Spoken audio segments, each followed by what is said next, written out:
everyone, today I'm going to be reviewing Kelly Clarkson's Chemistry album that just came out, and let's get into it. First song is going to be Skip This Part. This has a very intriguing and immersive production, and I feel like it was a great way to start off the album, and she has these amazing and alluring vocals, and I really love the contrast between the vocals and the production, especially towards the end where it has like this rockier edge, which I really think was a nice touch for the song as well. In terms of lyrics, she's basically just saying like, I want to skip this part where the relationship ends and all the fallout that comes after it and just be in a better place and not really have to go through all this. And I really appreciate the lyrics on this song and how she goes about displaying that message. Some of my favorite lyrics include, "Are you happy now? Will you ever be? And it's all over town. Why did she leave him? If I could escape all the gossip and shame, oh I would. What it's gonna take to get me through this break is no good." Also, I really love whenever she says, "I'd like to skip this part. No need for perishable memories to tend. I'm real good at forgiving, but my heart can't forget the ache before the mend." And now on to track number 2, which is going to be Mine. This was one of the singles that was released before the album. I think that this has great vocals, production, and writing. And on this one, she's basically saying, I don't know what this relationship truly was because how it ended. Did you ever really care? A lyric that stands out to me is whenever she says, "And now I second guess my thoughts every step I take. I'm losing hope and love, and I've lost all in faith. Yeah, for a dreamer, I just close my eyes and it's all blank. I have you to thank." And basically in this one, she's just saying like, I hope one day you'll be able to feel my pain, you know, that you'll go through something similar. And I really love the bridge on here as well. And now on to track 3, High Road. I'm pretty sure that this was a cover, but it fits well on the album, so I actually don't mind it. This is something that's really empowering to listen to. And in this one, she's saying, taking the high road is not easy. It's something that's often lonely, very thankless, and just like hard to go through. And basically whenever you're the strong person and you've been through a lot and you're able to continually bounce back and everything, people don't think to reach out to you. They don't think that you need help, and it's like, no, like I really need it, especially at this time. And so yeah, I feel like that's a really important message, and I'm glad to have it on the album overall. The vocals really feel like the centerpiece of the song, and the production is very hard-hitting as well, which I appreciate. A lyric that really stands out to me is whenever she says, "It's just my ego and my pride. I live my life in disguise. And when I'm hurting, it's incognito. So everybody thinks I'm a hero." And now on to track number 4, Me. So this was another single that was released for the album. And I love the intro on this one. And it's just something that really pulls me in every single time I listen to it. The vocals and the inflections and choices that she makes really stand out to me in particular all the way throughout the song. I love the way that it progresses. I feel like the background singers really fill it out, which I appreciate. And basically in this one, she's saying, I invested so much of myself into someone else, and now I don't need to anymore because I found strength in myself, and there's power in that, so I appreciate the sentiments. And I think that the bridge on here is excellent as well. I still prefer this one to Mine. I feel like it just stands out to me more in every single way, though both songs are great. My favorite lyric is whenever she says, "I told you I wanted you, but you needed me to need you. Your insecurity was the death of you and me. Too many times you questioned what were my intentions. I never gave you reasons. You're the one with secrets." And so that's definitely some food for thought, because you think maybe there was infidelity in the relationship, you know, from her ex-husband and everything. And imagine cheating on her, like you really took an L, but I digress. And also I've heard people say a lot that whenever you're in a relationship with someone and they're very controlling and they're always looking at what you're doing, a lot of times they're cheating, they have secrets to hide. And now on to track 5, Down to You. So basically on this one, she says, I'm not going down to your level. I have my own struggles to worry about, and I'm just not gonna be really wasting my time on you anymore. And I feel like overall, it's so important to get rid of toxic people who are only making your life worse, and just find your tribe of people who are going to be there for you and help you and your healing. And so I can really appreciate the sentiments of the song. I think that it's another really empowering one to listen to on the album. And this is one that I've been appreciating more and more as I come back to it, and one that I keep looking forward to. I really like the vocal delivery. I feel like her vocals are on point all the way throughout the song, really stands out to me. I think it has great production, and I really appreciate how it builds up with the pre-chorus, and the chorus is really satisfying to listen to. I also think the bridge on the song eats. Now on to track 6, the title track, Chemistry. This is my favorite song on this album. Whenever I finish the album and I want to go back and listen to something, I listen to this. There was one day where I listened to this like 5 times on repeat, and it is really rare for me to listen to the same song on loop. I think that this is a gorgeous record and piece for the album, a really strong title track, one of her best title tracks, a career highlight. I cannot sing the praises of this song enough, and she has stunning vocals on here. I really appreciate the delicate vocal stylings that she has on this track, and I love the background vocals on here as well. I think that it's a really nice touch, and just how intentional that she was about that, and just a really lovely moment on the album. I think this also has phenomenal production on here. It feels very magical to listen to. And I love the guitars on here so much. It really fits the song. And especially after she says the chorus, I believe, and then the guitar right after that, so satisfying to listen to. It's all the details on the song that really make it an excellent piece on the album and one that stands out for me. I also feel like this has some of the best songwriting on the entire album as well. My favorite lyrics are whenever she says, you know, chemistry, it can sneak up on you. One day you can turn around and feel a part of. A magic you can't deny in the moment, no matter how curiosity warns you. I can't help but want you, help but love you. Help me, someone erase my heart. I've been broken in two. How'd you get in here? Now you're something that I can't resist. And she seems to explain the negatives and the benefits of having chemistry with someone. When everything's going well, it feels heavenly. It's one of the best things in the world. Everything makes sense. When everything goes wrong, it can be soul crushing. It's just intense. There's a lot to deal with, and there's so much that goes into that. And so I really think it was a great way to explain that feeling and also to kind of tie up the themes of the album as well, because that's what she said the album is basically about, with her past relationship and, you know, divorce and everything like that. It wasn't all about relationship. There's things that she really gained from it, and there was positive experience, but there also was the negative. And this album is kind of like exploring the arc of a relationship, which I think is really interesting. And so I feel like everything works so well together in the song, really mesmerizing to listen to, magical overall. I remember her saying the song was like Be Still in My December, and that's something that worried me a little bit because that's not particularly my favorite on the album. I think that song is all right, but this one just really blew me away the first time that I heard it, and it still does every single time I listen to it. If this is one that you didn't really like a whole lot the first time, I would encourage you to listen to it again. I feel like every single time I listen to this one, there's like new moments that I'm appreciating more and more, and it is so short but so wonderful, and I just appreciate everything about the song so much. And this is probably going to be like a top 5 Kelly Clarkson song for me. That is how much I adore it. And now on to track 7, Favorite Kind of High. This one has a lot of energy, which I love, and I feel like it perfectly follows the title track and the sentiments that were explored on that one. And it has a really intricate production with these lively guitars, soaring vocals. I think that this is one of her best vocal performances on the entire album. I feel like it's really a highlight in regards to that. It's also very catchy as well. I like the songwriting. I feel like it was a good choice for a single. And now on to track 8, Magic. I think that this is a cute song, definitely giving me wedding vibe, beautiful vocals with a fitting production to match, and I really appreciate the lyrical sentiments on here. The post-chorus on the song really stands out to me. She says, with your eyes on me, I start to tremble. Always you has been forever. Blurry lines I can't remember. Fighting words I want to tell you. I will say the production at the very beginning of the song reminds me off of something on the Piece by Piece album. I don't really remember if it's a particular song or if it's just like giving me that vibe. And so it's not something that bothers me a whole lot. Could I do without it? Sure, but it's not something that's a deal breaker for me. And now on to track 9, Lighthouse. So this is a very heartfelt ballad on the album and very emotive vocal performance. You just feel every single word that she is saying. There's suspense to this track, which I like. And it's basically about coming to terms with the fact that the relationship is over and there's nothing that you can do to salvage it. And there's just so much that you get from listening to this song. And a lyric that stands out is whenever she says, like a wave, you're always crashing into me, crashing into me. And these days are harder than they used to be, and they used to be. No shooting stars can fix what we aren't. And what good's a lighthouse when the light is burning out? The bridge is one of my favorite moments on this album. I feel like it was so well written, and like I said, the song is very suspenseful and it just really brings everything to a head. You're really sitting on the edge of your seat listening to it. And she says, and I feel what we were washing over me, questioning everything all the time. And I keep all the ways that you wanted me to be different, fresh in mind. What you loved, what you wanted, what you held so high when we first met in hindsight. Are the things that you tried and asked me to change, as if I could do that. That is something that is so crushing. You wanted these things from me and you're asking me to change and everything, but that's not who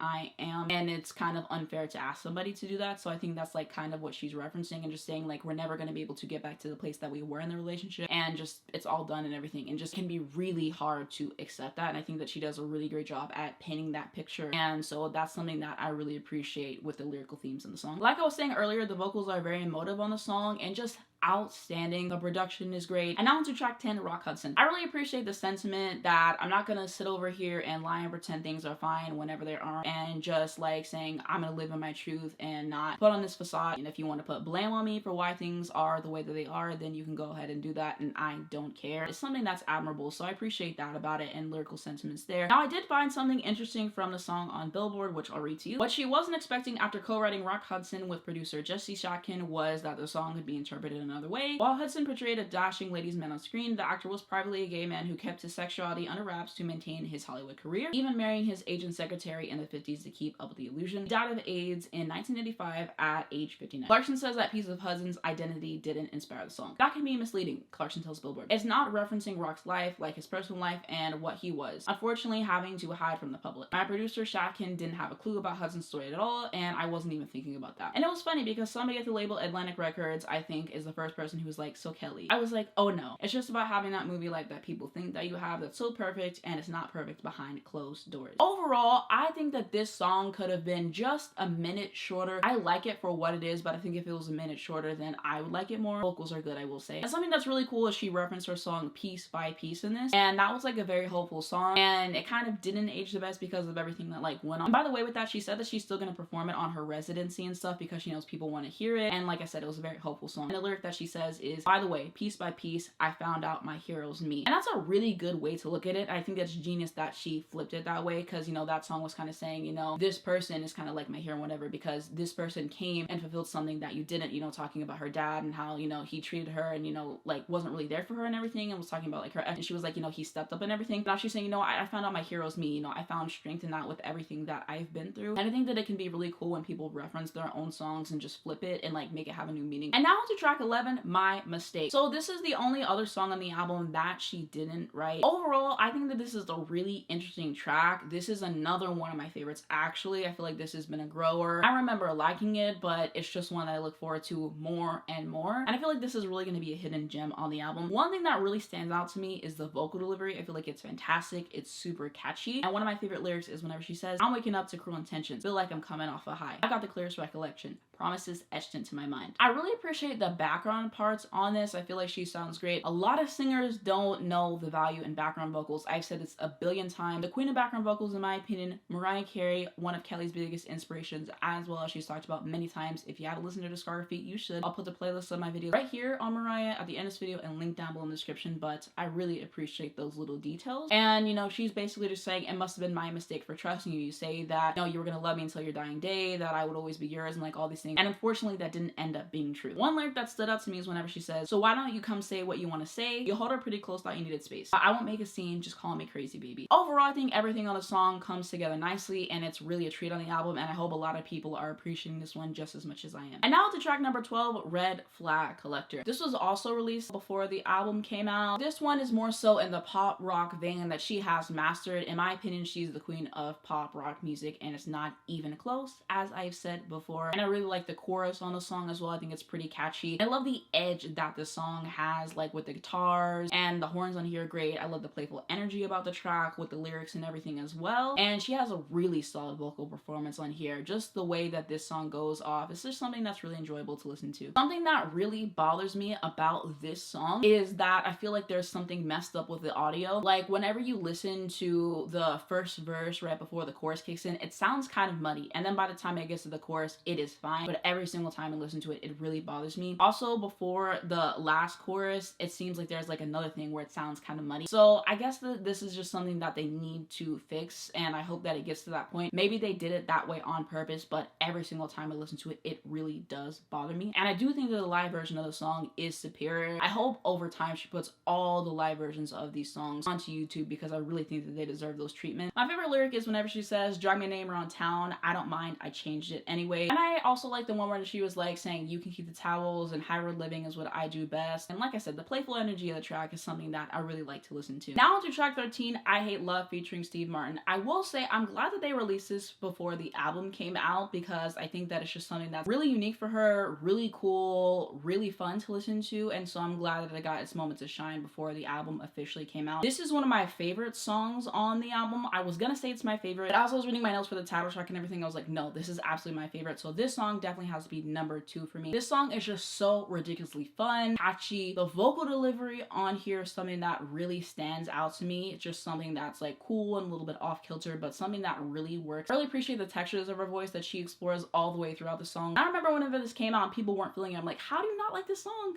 It's one of the best songs on the album, one of the best songs in her entire career. I'll say it. Somebody has to say the truth at this point. My favorite lyric was whenever she says, I hate love, and a notebook lied. It's complicated, it's more like what happened, so you can keep Gosling and I'll take Steve Martin. I hate love, and all its shine. Not all that glitters is golden, and sometimes love can leave you behind. And I will say, side note, I do love Ryan Gosling, and I'm really excited to see Barbie. I always had a soft spot for him, I will say. I obviously know that she's just kidding with that lyric, as she said in interviews and stuff, and that's what I appreciate about this album. Yeah, there are some, you know, serious moments on the album, which we have talked about all the way throughout this video, but sometimes it's nice to have fun, you know, a cheeky lyric or two, so that's what I appreciate about the song as well. I think it has a really great bridge. I really appreciate Steve Martin's contribution on the banjo, and the production on here just really hooks me in and is super fun to listen to, and yeah, I love it. Like I said, I'm really glad she released it before the album came out. And now to the 14th and final track, That's Right, featuring Sheila E. So this is a great breezy song. I really enjoy it, and it has this Latin flair to the song, which I absolutely adore, and I feel like Sheila E adds a lot of dimension to the song, which I really appreciate. It's very easy on the ears, nice vocals and instrumentation. I think the production on here is wonderful. I like the bridge. I was blue too long inside. Truth is, I'm tired of trying. Diving straight into goodbye, found myself in ocean eyes. And so I really appreciate the sentiment of this song, just saying there's certain things that you enjoy that I don't. And now after everything has ended, like, I'm going to treat myself, I'm going to have fun, I'm going to live life and everything, and just do the best for myself. And I feel like that's something that is so important overall. And I think that this is a great way to end off the album. Like I said, it's something that's breezy and light to listen to, and it's just something that leaves you in a really good mood. And now on to my overall thoughts on this album. So I think that this is her best album. It has some career highlights and some of the coolest stuff that she has ever done. And y'all are probably gonna say like, oh, it's just recency bias, you know, with it just coming out and everything and being so new and you're so excited about it. As you keep listening to it more, go back to her older stuff, you'll change your mind. I genuinely do not think so. This is the first album that she has released where I can listen to it and not skip any of the songs, which is huge for me. It is very hard for me to find albums with no skips. I'm very picky about that, and usually every album that I listen to has one skip. So whenever something like goes into that club for me, it is something that is special to me. You know, I think that it's cool and everything. If I had to pick the weakest song on this album, I would say it's Rock Hudson. Like I said, I like it. Could have been a minute shorter. I think I just like the other songs a little bit more, but not a bad song on this album in my personal opinion. But genuinely, what an amazing body of work, and I'm so glad that I've been able to listen to it this past week. And I'm basically just gonna keep on listening to this until I grow tired of it, like I do for albums I really love, like SZA, SOS, Beyonce Renaissance, stuff like that. And it's just so nice to have some great new music to listen to. Also, this is my album of the year so far. I've fallen in love with it. I really adore it, and we will see if that changes with everything that gets released. But if the end of the year comes and this is still my number one, honestly, I'm not gonna be mad at it. That is how much I really enjoy this thing, and I think that you can really feel her growth as a person and also as a musician as well. I also think that this album flows well. I wish the sequencing would have told more of a story, and so I thought about rearranging it and listening to it in a different way. So once I find like a way that I like, you know, I might leave that down below in my description or in a pinned comment, but I'm fine with listening to it as it is. And yeah, I just thought I was gonna tell a story of like, you know, the breakup and then, you know, finding joy and like that's how it ends or whatever. But the way that the tracks are like sequenced and everything, it doesn't really, not that big of a deal to me at all. That's just something that I wanted to state. I think that her vocals on here are phenomenal. There's so many highlights just in regards to that, and she's only getting better with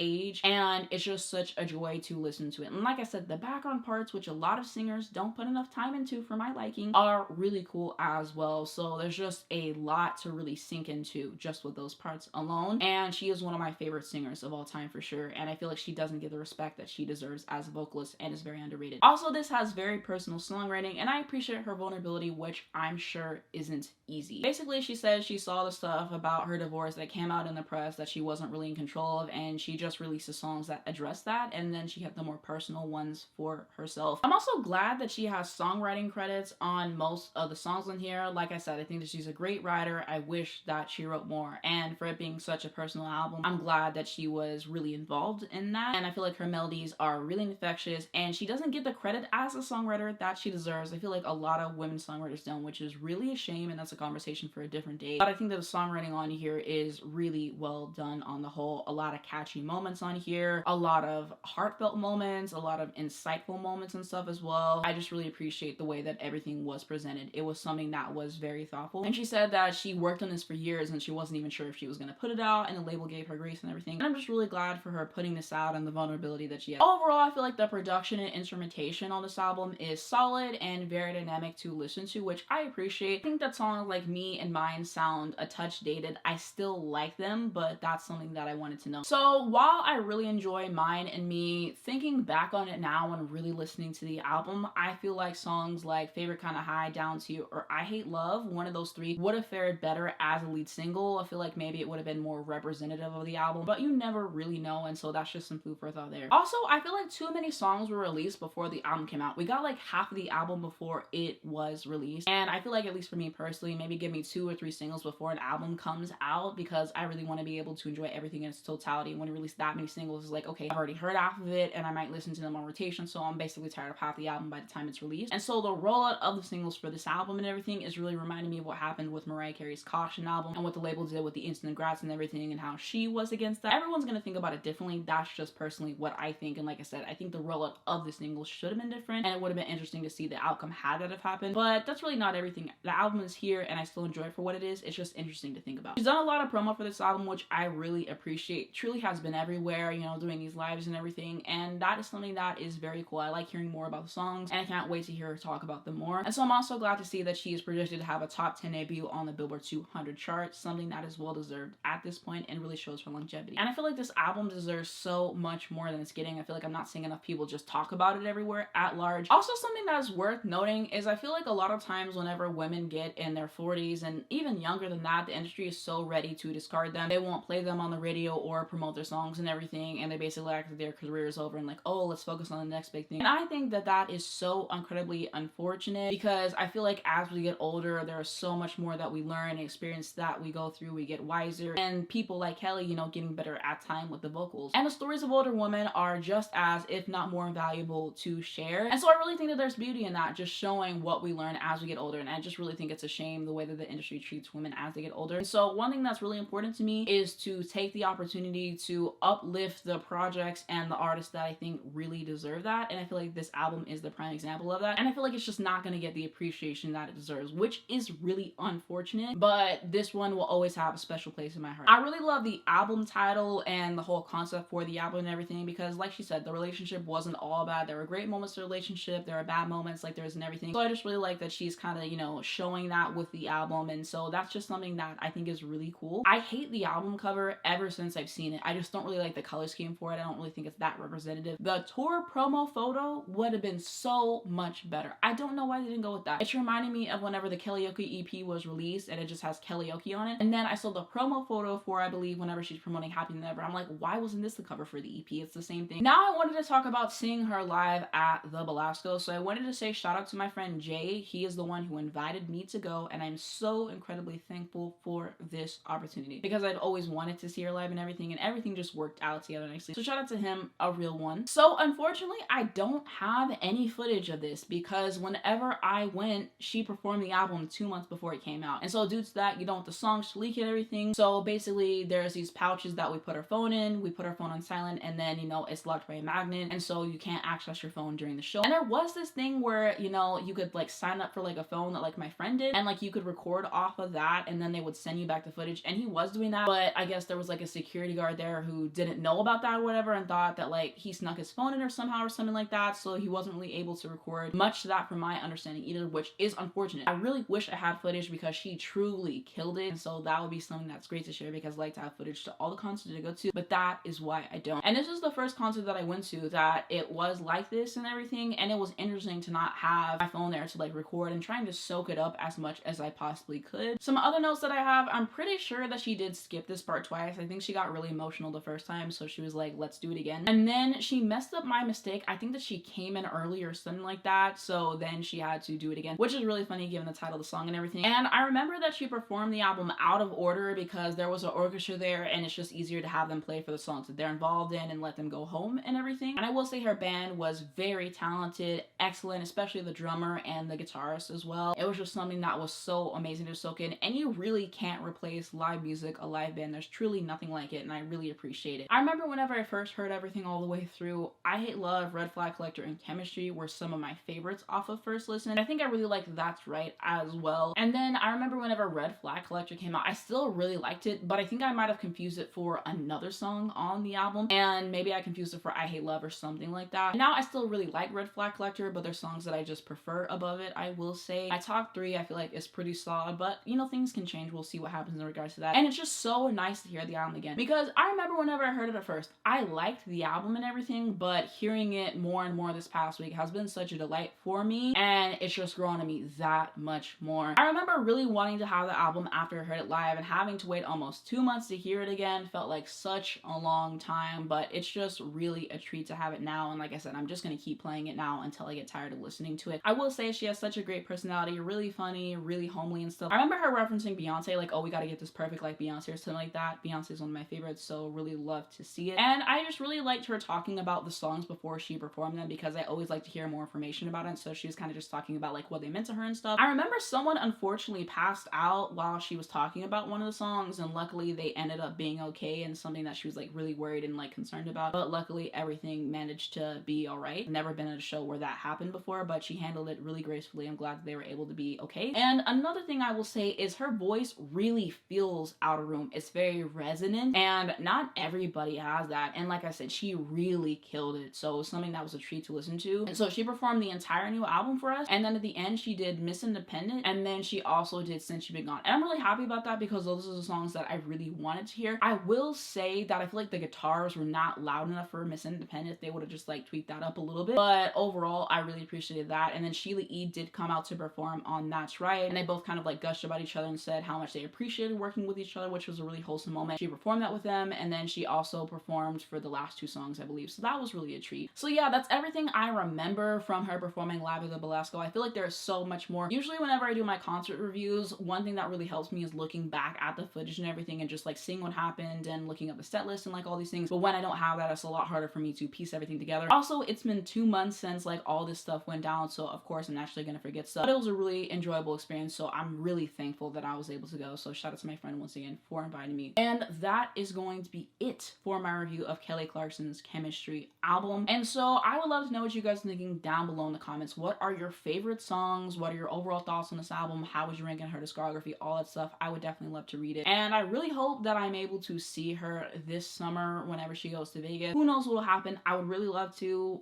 We will see what happens in regards to that. And if you guys wanted to see more videos on her, I will have a card on the screen right here to where you can go to at the end of this video, and link down below in the description, of course. But that's gonna be it for this video. Thank you guys so much for watching. If you enjoyed it, give it a like down below. It helps me online to algorithm. I very much appreciate it. You guys can subscribe if you want to see more videos like this. Give it the bell, get a notification to your phone when I post. You're not missing brand new videos come out. First link down below in the description is going to be my second channel. I actually just got Chemistry on vinyl, and I'm going to unbox it. It's the Target edition, the purple edition, so definitely subscribe if you guys want to see that. Hopefully I'll have that coming out a few days after this. Then I'm also going to have my Twitter, Instagram, Spotify, TikTok if you guys like to follow me, as well as links to educate you guys on a bunch of situations. Thank you so much for watching, and I'll see you in the next one.